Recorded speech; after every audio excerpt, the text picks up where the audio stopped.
Hello friends, आज हम nuclear particle physics का जो फर्स्ट टॉपिक हम लोग देखेंगे वो है डिस्कवरी ऑफ न्यूक्लियस या रदरफोर्ड एटम मॉडल या रदरफोर्ड गोल्डफोर्ड एक्सपेरिमेंट्स। ये अलग अलग नामों से इसको कहा जाता है। ये जो एक्सपेरिमेंट जो कंडक्ट किया गया है, इस एक्सपेरिमेंट को कंडक्ट करने में जो इन्हें मोटिवेशन मिला है, जो प्रेरणा मिली, वो मिली जे थॉमसन से, जोसेफ जॉन थॉमसन, जिन्होंने 1887 में अपने एक एक्सपेरिमेंट के थ्रू उन्होंने इलेक्ट्रॉन की खोज की। जे थॉमसन को 1906 में नोबेल प्राइज से नवाजा गया फिजिक्स में। जे थॉमसन के ही स्टूडेंट थे अर्नेस्ट रदरफोर्ड, जिन्होंने अपने गुरु के द्वारा खोजे गए इलेक्ट्रॉन मॉडल के बाद फिर से अपने नए एक्सपेरिमेंट्स किए और उन एक्सपेरिमेंटों को उन्होंने अपने students hence गैगर and Ernest Marden, इन दोनों स्टूडेंटों के साथ मिलकर इन्होंने एक्सपेरिमेंट्स किए 1906 के अंदर। और 1906 में जो एक्सपेरिमेंट्स किए उनका जो सेटअप है वो यहाँ पर बनाया गया। इस प्रकार इन्होंने इस एक्सपेरिमेंट को किया और 1906 से पहले भी इन्होंने इन एक्सपेरिमेंट्स को बार बार किया। और 1908 में रदरफोर्ड को नोबेल प्राइज से नवाजा गया केमिस्ट्री के अंदर इन डिस्कवरी ऑफ न्यूक्लियस के लिए। अब हम इनका थोड़ा सा हिस्ट्रिकल बैकग्राउंड देखने के बाद हम रदरफोर्ड के एक्सपेरिमेंट की बात करते हैं। रदरफोर्ड ने अपने एक्सपेरिमेंट को कंडक्ट करने के लिए एक रेडियो एक्टिव सोर्स लिया जो कि अल्फा पार्टिकल इमिट करता है। ये रेडियो एक्टिव सोर्स यहाँ रखा गया है जो अल्फा पार्टिकल इमिट करता है।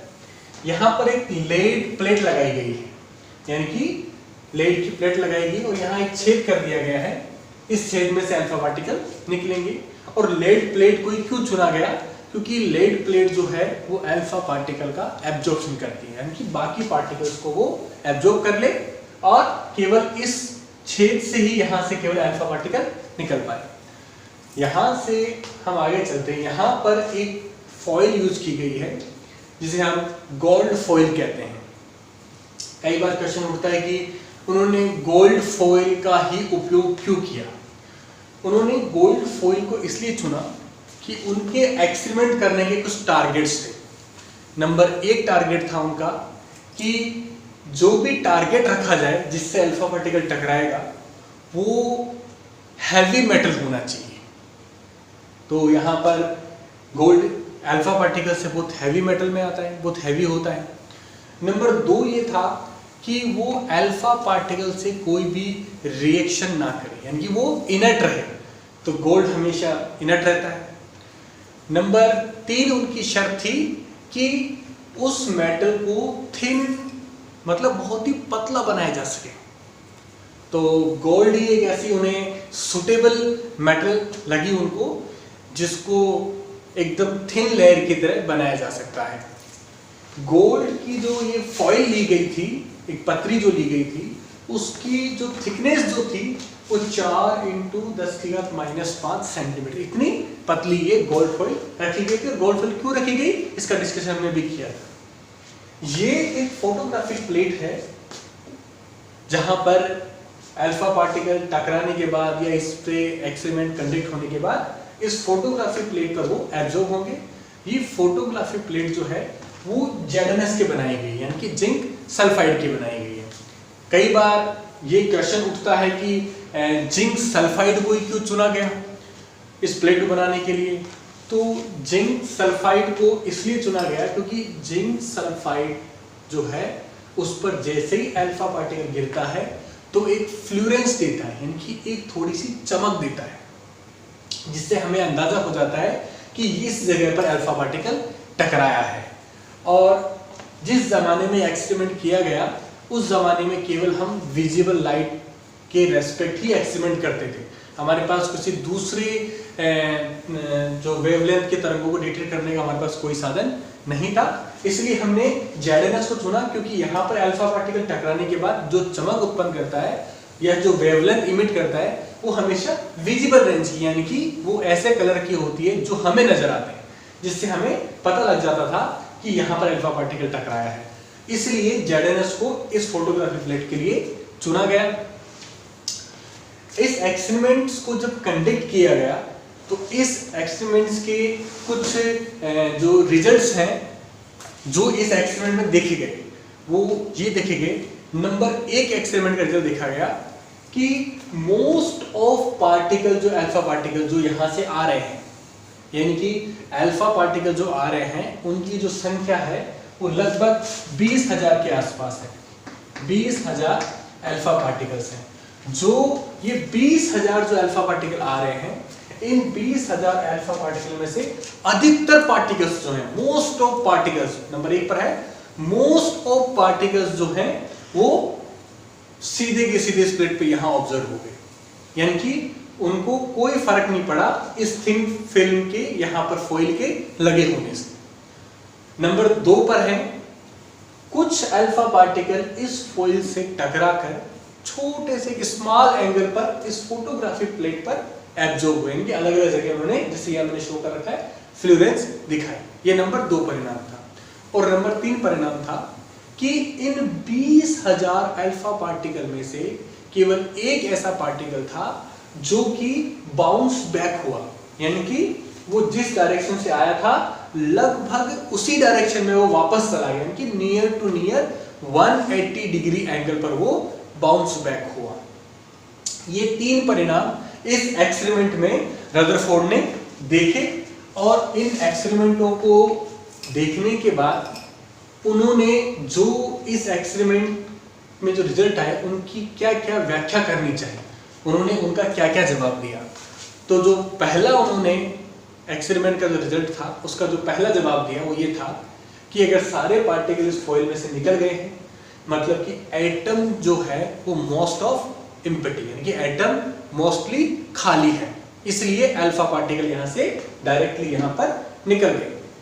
दूसरा था कि कुछ अल्फा पार्टिकल स्मॉल एंगल से ऑब्जर्व हुए थे, तो उसका जो उन्होंने आंसर दिया या उसके लिए उन्होंने सोचा, वो ये सोचा कि जो कुछ अल्फा पार्टिकल स्मॉल एंगल से डाइवर्ट हुए हैं वो इस गोल्ड फॉइल का जो एटम है, यानी गोल्ड फॉइल में जो एटम, यानी गोल्ड का जो एटम है उसमें जो पॉजिटिव चार्ज डिस्ट्रीब्यूट हुए हैं उनसे वो किसी रिपल्सिव फोर्स से वो डाइवर्ट हो गया। मान लिया ये आपका गोल्ड फॉइल का एटम है, सिंगल एटम है, और ये अल्फा पार्टिकल आ रहा है, तो हो सकता है कि अल्फा पार्टिकल इससे हल्का सा रिपल्सन होगी, क्योंकि हमने बेंजामिन फ्रैंकलिन ने कहा था कि जो समान चार्ज होंगे, यानी कि प्लस प्लस जो होगा, धनात्मक जो धनात्मक वो हमेशा रिपेल करेगा, तो ये भी धनात्मक था अल्फा पार्टिकल भी, और ये रिपेल हुआ, इसका मतलब क्या हुआ कि वो अपने ही जैसे पार्टिकल से क्या हुआ, प्रतिकर्षित हुआ है, और अल्फा पार्टिकल यहां से निकल गया, मतलब उसने इससे कोई इंटरेक्शन नहीं किया, और स्मॉल एंगल से अगर वो डिफ्लेक्ट हुआ है तो क्या हुआ, वो इसके पास से निकला है और इसके द्वारा रिपल्सन फोर्स के कारण वो डाइवर्ट हो गया है। तीसरा जो परिणाम था हमारा वो ये था कि एक पार्टिकल बाउंस बैक हुआ था, उसका जो उन्होंने रिजल्ट दिया, वो रिजल्ट क्या दिया कि उसका जो अल्फा पार्टिकल है वो सीधे के सीधे उस गोल्ड फॉइल में जो एटम है, गोल्ड का जो एटम है उसके न्यूक्लियस से वो टकरा गया है, और टकरा करके और पीछे इसलिए आया क्योंकि ये गोल्ड का जो एटम बहुत हैवी है, बहुत ही भारी है, किससे, अल्फा पार्टिकल से। सिमिलरली हम एग्जांपल लेते हैं, जैसे कि हमारे पास एक छोटा बॉल होता है, उस बॉल को हम जब दीवार के मारते हैं तो दीवार डिस्प्लेस नहीं होती, कभी बॉल वापस उसी एंगल से वापस हमारे पास आ जाती है। इसका मतलब क्या हुआ कि जब कोई भी छोटा पार्टिकल या छोटा जो मास होता है, कम मास होता है, वो अधिक मास से जब टकराता है तो वापस उसी डायरेक्शन में वापस आ जाता है। ठीक इसी प्रकार रदरफोर्ड ने कहा कि ये जो न्यूक्लियस है वो बहुत ही भारी है, ये जो पॉजिटिव जो चार्ज है वो अल्फा पार्टिकल्स बहुत भारी है, इसलिए अल्फा पार्टिकल टकरा करके इससे वापस वैसे ही आ गया। ये क्लासिकल मैकेनिक्स से उन्होंने लिया।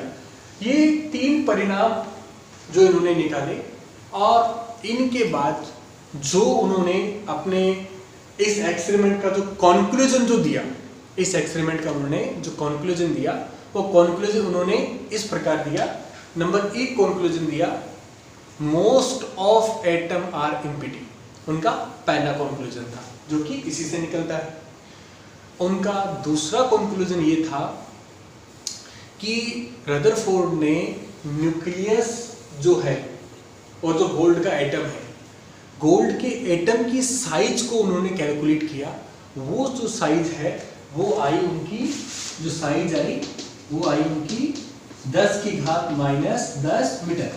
ये एटम की साइज थी, ये उनके द्वारा कैलकुलेट की गई एटम की साइज। उन्होंने अपने कंक्लूजन में कहा कि एटम की जो साइज है वो 10 की घात -10 मीटर के आसपास होती है। और उनका जो सेकंड कंक्लूजन था इसी के रेस्पेक्ट में, और उन्होंने ये कहा कि उनके द्वारा कैलकुलेट की गई न्यूक्लियस की जो साइज थी वो थी, न्यूक्लियस जो साइज थी वो 10 की घात -15 मीटर। ये उन्होंने न्यूक्लियस की साइज उन्होंने कैलकुलेट की।